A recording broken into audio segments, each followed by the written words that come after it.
There exists a library where all possible utterances are archived. Each vibration, each sound the body can produce, and the pleasure or terror each can evoke.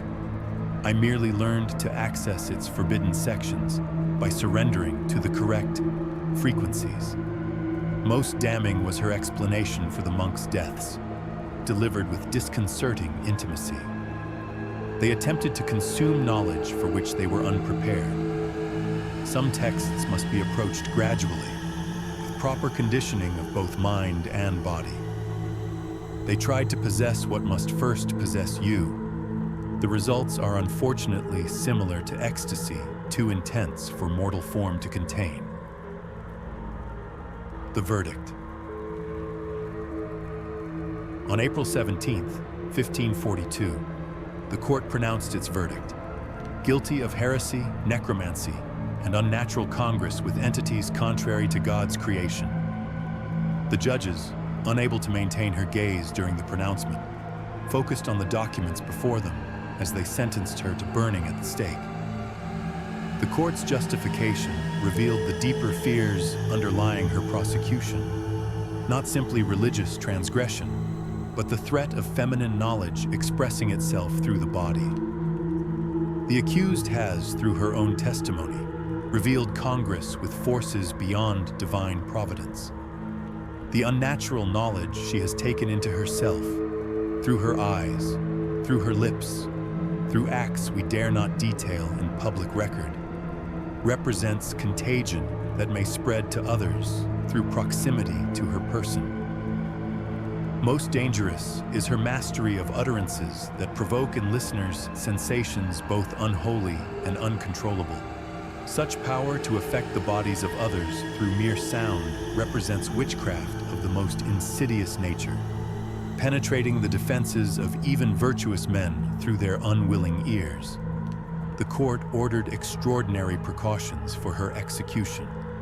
Her tongue would be pierced with a silver pin, her mouth filled with consecrated salt, and monks would maintain continuous chanting to drown any corrupting sounds she might attempt to form. The execution.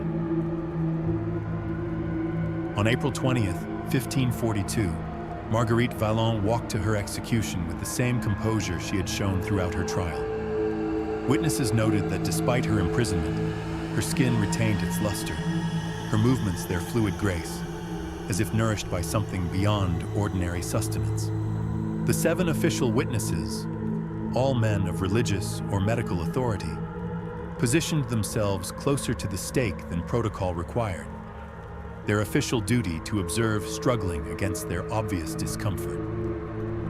As flames began to rise around her, the accounts describe a transformation in Vallon's countenance.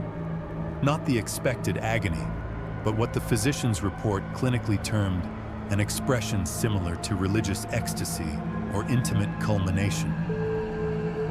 Then came the moment that would create an enduring historical mystery. According to concordant accounts, as the flames reached her waist, Vallon's body arched in what could have been either pain or its opposite. The silver pin restraining her tongue slid free without apparent effort, and the salt filling her mouth flowed upward against gravity, swirling around her lips before dissipating into the heat. She then spoke for precisely 43 seconds in what the witnesses described in terms struggling against the boundaries of professional documentation. Utterances that moved through her entire body, not merely her throat. Sounds that created sympathetic vibrations within the listener's flesh. Words that penetrated the ear with physical presence, inducing sensations from root to crown. Speech that caused the flames themselves to ripple in patterns, suggesting forms both human and not.